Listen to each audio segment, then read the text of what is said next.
Bonjour Marc Koller, Bonjour Frédéric. bienvenue dans B2B, dans notre tout nouveau studio. Vous Merci. êtes le directeur d'Infomaniac, un groupe suisse basé à Genève, grand fournisseur de solutions informatiques, de l'hébergement de sites pour les entreprises d'un côté, et de l'autre il y a des emails, du Drive, de la visioconférence, donc c'est un peu plus collaboratif. Votre marque de fabrique chez Infomaniac, c'est que tout est entièrement développé en Suisse, sur la base d'outils libres ou open source, et vous prenez d'ailleurs la souveraineté numérique. On va parler de tout ça en détail dans le B2B, de votre modèle d'affaires et aussi de vos efforts en faveur de l'environnement. Mais tout d'abord, on va commencer par une séquence portrait pour mieux vous connaître.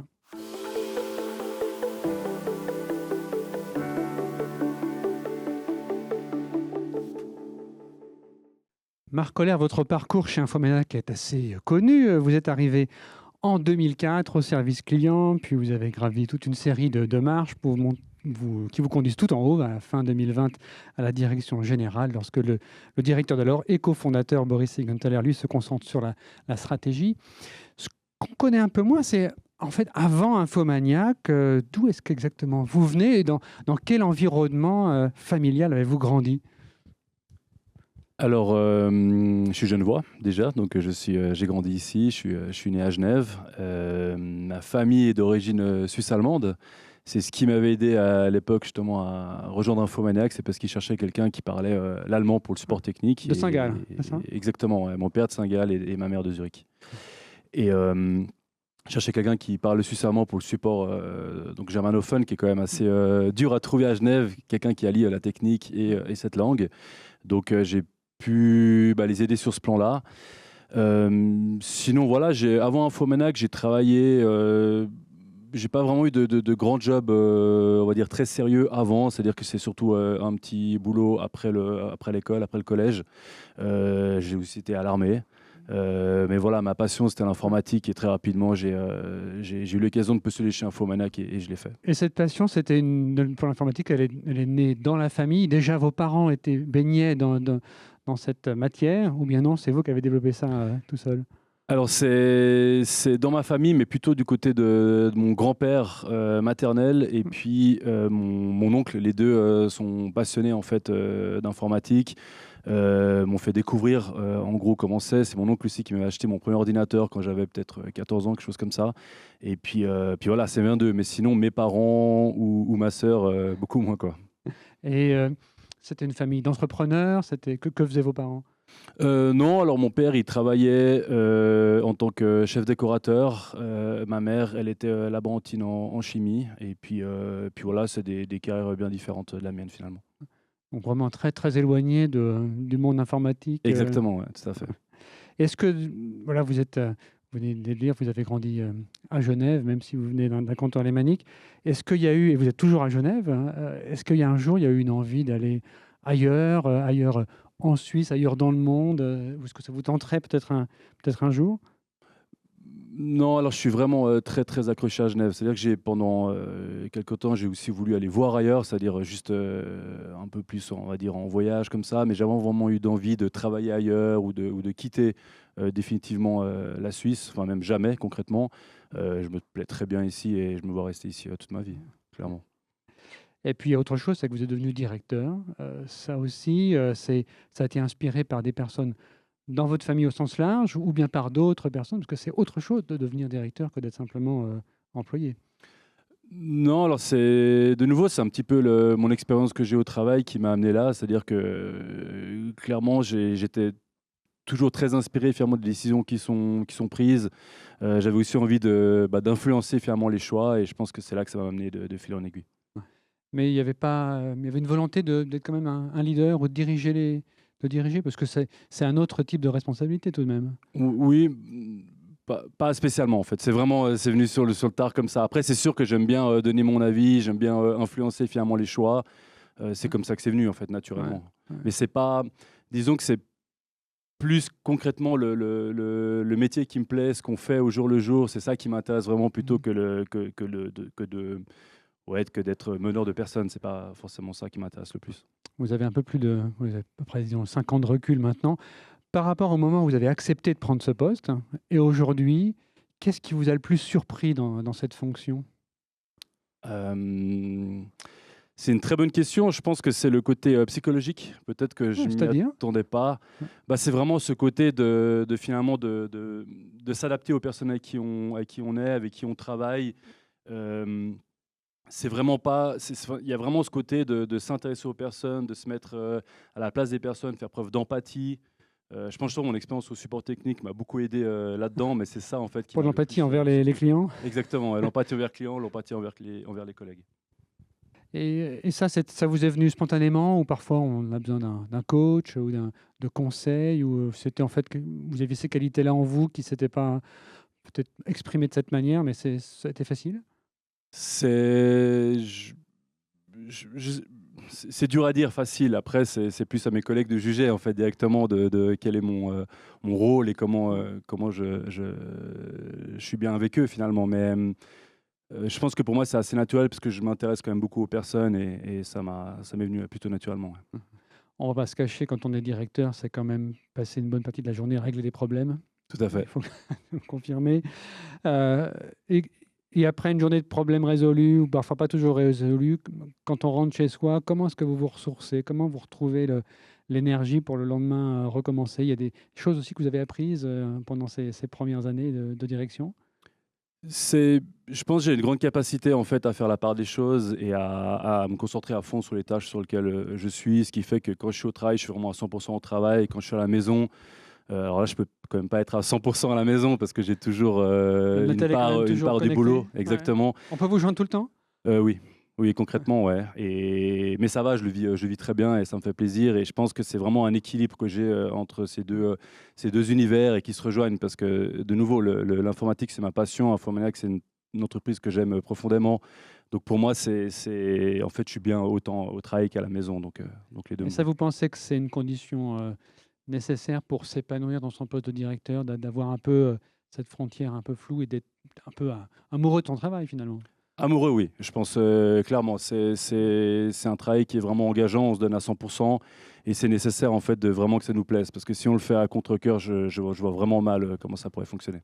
D'accord. Merci Marc-Olain. On va maintenant passer, à connaître un peu mieux, Infomaniac dans la deuxième partie entreprise.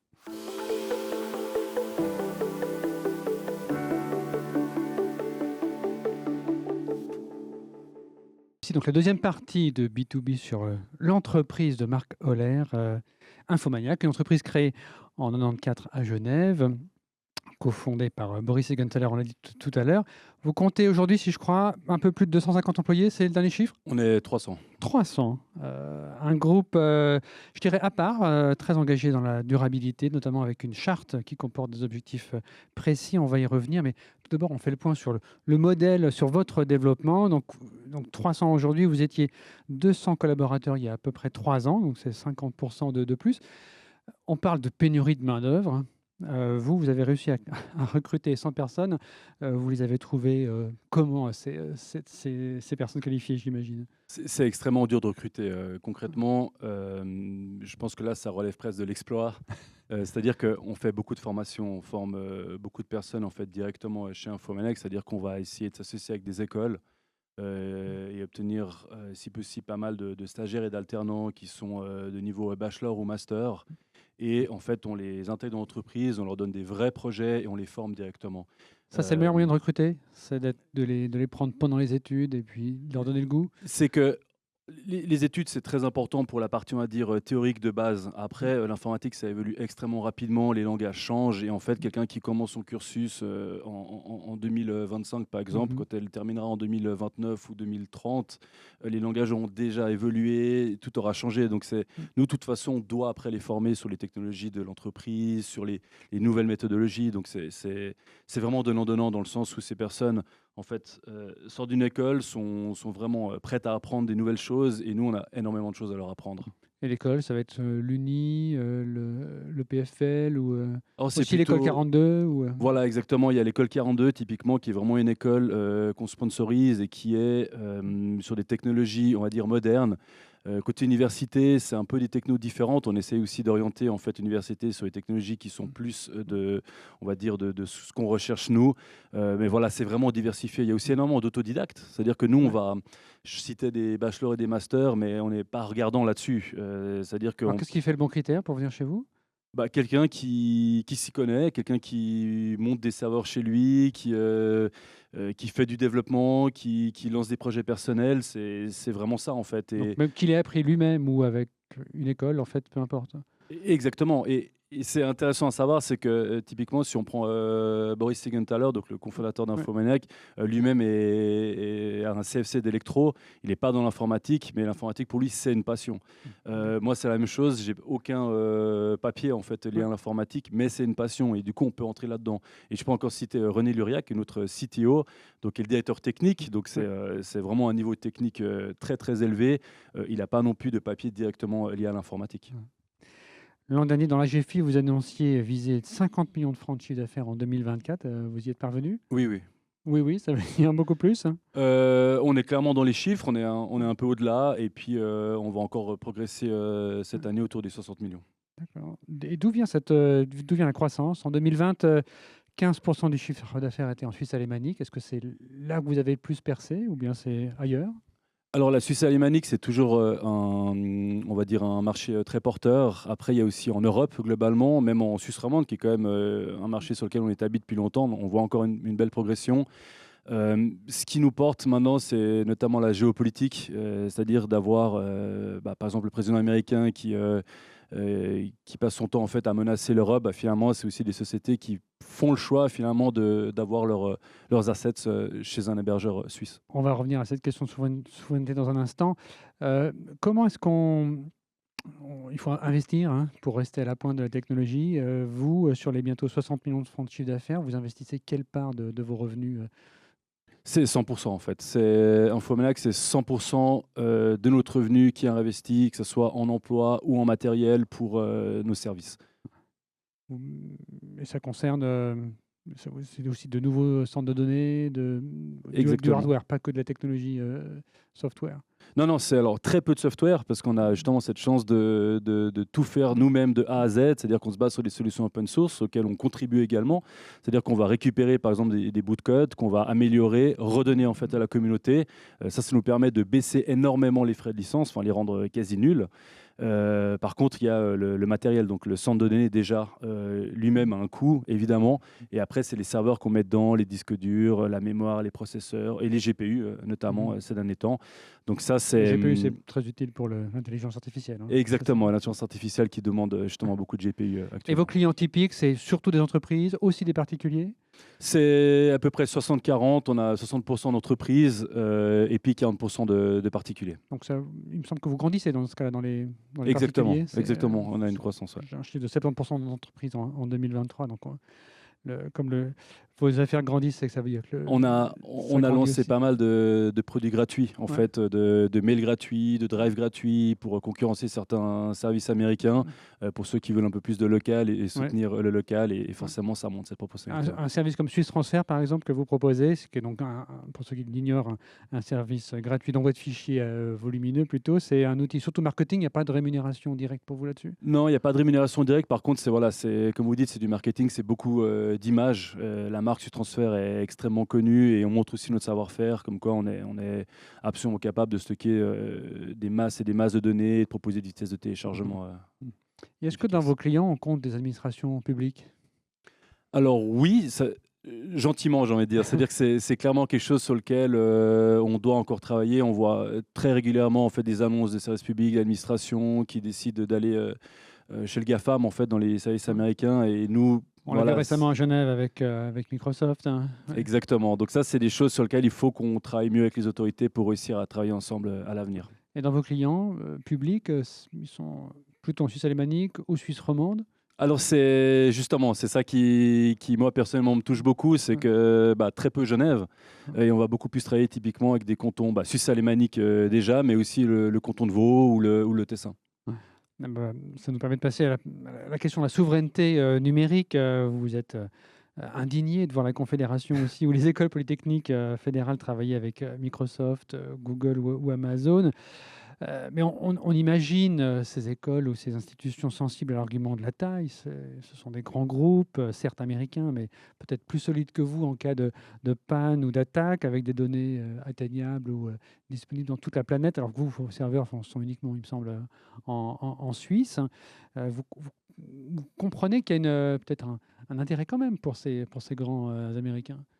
Je peux le comprendre. Maintenant, ce qui est quand même à noter, et c'est là que doit avoir lieu le débat, c'est en fait le plan. Quel est le plan qu'on a là-dedans? C'est-à-dire que est-ce qu'on souhaite juste aller tout mettre chez les grands, en fait, chez le GAFAM, ou est-ce qu'on a un plan sur le long terme? Est-ce qu'on a une volonté derrière, finalement, d'aller stocker aussi ces données en Suisse?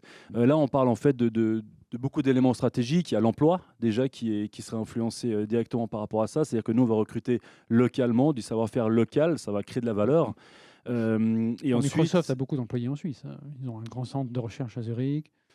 alors, c'est pas énormément de développeurs, on va dire proportionnellement. C'est-à-dire que l'écosystème gagnerait plus en fait à stocker localement. Et là, je parle pas que pour Infomaniac. On est beaucoup d'entreprises en fait en Suisse, et je pense que ce serait judicieux de pas mettre tous les œufs dans le même panier, mais plus de répartir, et surtout sur des données stratégiques. C'est-à-dire que là, voilà, on a un président américain qui menace régulièrement l'Europe. Voilà, il faut maintenant se réveiller et gentiment commencer à avoir un plan de sortie finalement, et puis aussi de répartition finalement. Donc votre appel, des c'est pas données. tant de tout mettre chez Infomaniac ou d'autres fournisseurs ou hébergeurs suisses, mais c'est plutôt d'avoir peut-être un peu chez les Américains, il y a une logique de diversification, et aussi chez des fournisseurs suisses. C'est ça que vous aimeriez? D'avoir des choix raisonnables, Ouais. c'est-à-dire effectivement de se dire voilà, on peut partager parmi les acteurs, avoir des niveaux de criticité, et selon ces niveaux de criticité, se dire voilà, ça je vais l'héberger ici, ces données-là je l'héberge ailleurs.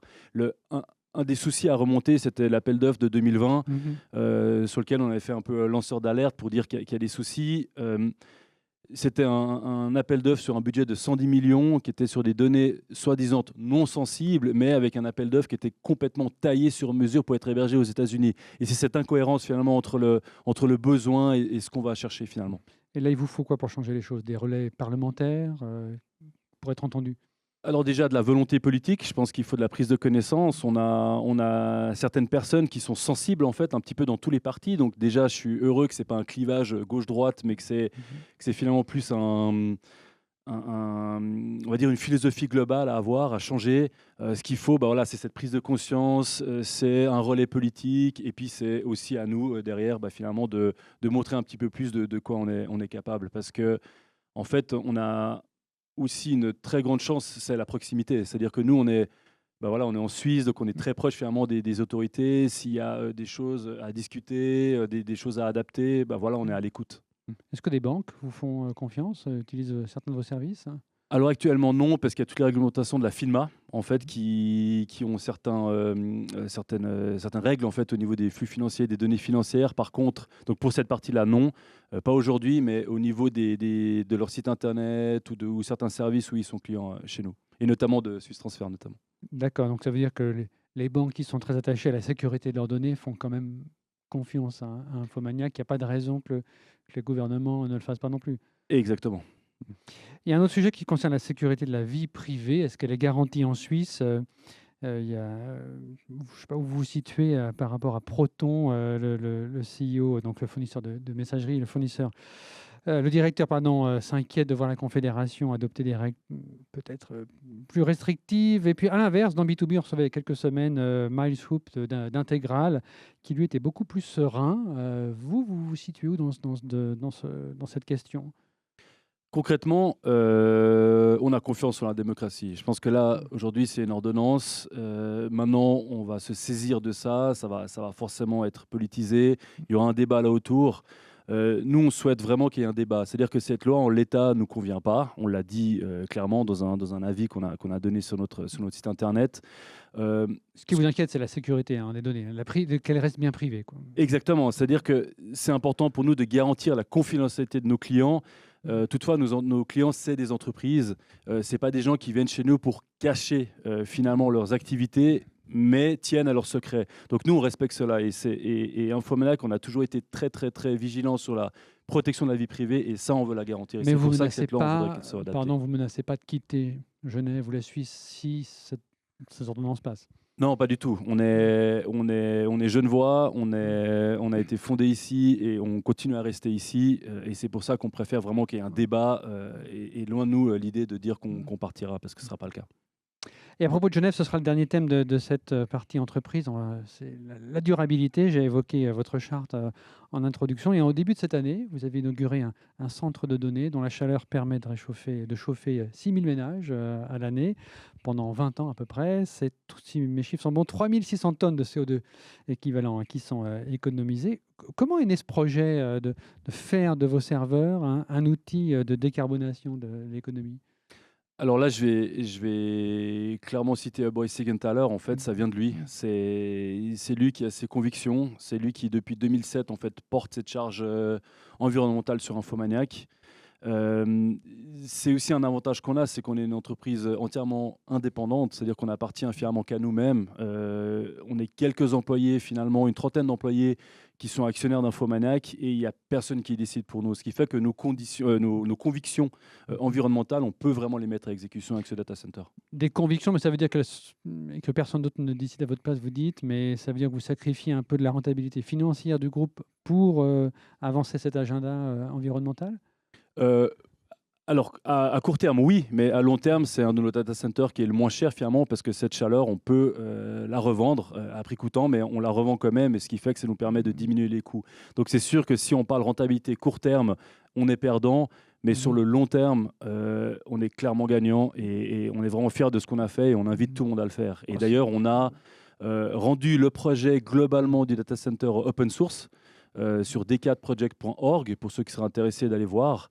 Pour le répliquer, c'est Pour le le but. répliquer, exactement. C'est-à-dire qu'on y met les études, le fonctionnement, euh, toutes les stats en fait sur ce data center. Tout est public pour que n'importe quelle société, autre entreprise, puisse le reconstruire à l'identique, par exemple. Nous, on aimerait vraiment fièrement que des lois changent par rapport à ça, et que ça devienne un minimum, en fait, tout simplement. Et vous savez si d'autres entreprises se sont déjà intéressées à votre savoir-faire? Alors oui, clairement, il y a des entreprises qui s'intéressent. On a fait visiter le data center à des concurrents notamment, et on a aussi l'État de Genève pour le coup là qui visite pour des projets data center. Bon, et qui participe en partie aussi, si j'ai bien compris sur votre site, au financement. C'est un investissement Exactement. total de 12 millions de francs. Et il y a 6 millions qui seront consacrés donc, pour adapter ce système de chauffage avec un soutien de l'Office cantonal de l'environnement et aussi des services industriels de Genève. Sans ce soutien du canton, là, ce projet, il aurait été compliqué à réaliser? Ça aurait été effectivement beaucoup plus compliqué, mais on l'aurait fait quand même. On aurait trouvé d'autres moyens via des banques. On aurait trouvé des moyens de réussir, mais on n'aurait pas fait différemment. Déjà, nos data centers qu'on avait fait en 2014, c'était déjà une innovation parce qu'il n'y avait pas de climatisation. Donc déjà, ils tournaient avec un flux d'air, et là, on ne voulait pas faire la même chose. Il fallait faire en tout cas minimum mieux. Ça vous a pris 4 ans et demi, je crois, 2 fois plus long qu'un data center classique. C'est parce que c'était vraiment novateur et que ce sera plus rapide la prochaine fois? Oui, là, c'était beaucoup des discussions finalement avec la partie politique. C'était finalement un projet où on était un peu dans l'inconnu. On a fait toutes Ouais. les études pour savoir comment ça allait marcher. Maintenant, on sait que ça marche, et ça ira beaucoup plus vite. Et le prochain, il sera de nouveau tel que celui-là, mais on ira encore plus loin. Et le prochain, vous savez déjà où il est, quand ce sera? On a des pistes, on discute sur d'autres cantons. Là, l'idée, c'est de sortir de Genève, justement, pour plus qu'on puisse dire qu'on n'est qu'à Genève. Donc, Ouais, l'idée, c'est ouais, de sortir ouais. de Genève, mais on restera en Suisse, en tout cas, pour le prochain. Dans ce projet, il y avait un partenaire suisse important dans le photovoltaïque, c'est Meyer Burger. Il y a participé, mais on sait que l'entreprise est en difficulté importante. Elle est confrontée notamment à la concurrence chinoise. On a vu l'insolvabilité de ses filiales allemandes, l'arrêt de sa production aux États-Unis. Ça vous a affecté, ou ce projet, il a été fini avant que les problèmes n'arrivent? Mais en revanche, ça veut dire que pour le prochain, il Mm. faudra trouver peut-être un nouveau partenaire? Exactement. Et ça, c'était un coup de massue quand même d'apprendre que cette entreprise va mal en ce moment. Je pense on devrait un peu plus protéger justement finalement les industries locales et l'emploi qui va avec. Là, voilà, on est en train de perdre ça, et finalement, on n'aura plus que des panneaux solaires chinois à terme. Donc, on va se mettre en route pour trouver finalement un nouveau prestataire, parce que on veut continuer à bosser local. Donc, on ira jusqu'à ce qu'on trouve. Une dernière question, toujours dans ce domaine. Il faut compenser parce que les centres de données consomment beaucoup d'énergie, beaucoup d'électricité. Là, vous évoquiez les puces GPU tout à l'heure. GPU, c'est l'intelligence artificielle. Et on a vu que l'arrivée de l'IA diffère le respect de certains objectifs durables. C'était le cas chez Microsoft. Chez vous, ça vous affecte, ou vous vous dites que voilà, votre charte et vos objectifs de décarbonation sont un peu repoussés parce que l'IA mange beaucoup plus d'énergie que prévu? Notre politique, c'est zéro compromis sur la partie environnement. Donc non, on décale rien. Au contraire, on continue d'aller de plus en plus loin. À savoir qu'il y a deux choses qui se consomment finalement dans le matériel. Enfin, il y en a trois. Il y a la partie création de ces GPU, sur lequel là, on n'a pas un énorme impact. Ensuite, il y a l'électricité qu'on utilise pour consommer ce GPU. Là, nous, à notre niveau, on est sur de l'énergie renouvelable à 100%. Et le troisième, c'est comment on refroidit finalement ces GPU. Et là, nous, justement, dans nos data centers, avec la récupération de chaleur, on est sans climatisation, ce qui fait qu'on diminue aussi drastiquement le CO2 en fait, qui est utilisé pour ces GPU. Mais sans climatisation, ça fonctionne quand même? C'est pas trop chaud? Non, pas du tout. C'est une idée reçue. C'est quelque chose qu'on s'imagine parce qu'on a toujours dit il faut des machines, enfin, dans des data centers très climatisés, les machines doivent fonctionner à 18, 19 degrés. C'est absolument faux. Les serveurs peuvent tourner avec 40 degrés d'air en entrée, il n'y a pas de problème. Et dans nos data centers, en fait, on est à 28 degrés. Donc, c'est clairement ce qu'il faut. Très bien. On arrive au terme de cette deuxième partie, Marc-Alain. Merci beaucoup pour cet échange. Merci à vous. B2B. C'est presque terminé pour vous, mais pas complètement. Il y a encore le questionnaire de Proust. Merci à vous de nous avoir regardés dans ce nouveau studio. On a arrêté la vidéo qui passait en fond parce que ça nous rendait donnait un peu mal à la tête. On va régler ça pour le prochain épisode. À bientôt sur Carac et bien sûr sur la GFI. Quel est votre principal défaut? Je suis impatient. Quelle devise vous répétez-vous chaque jour? Je ne perds jamais, soit je gagne, soit j'apprends. Quel conseil donneriez-vous à quelqu'un qui crée son entreprise? D'y croire et d'y aller à fond.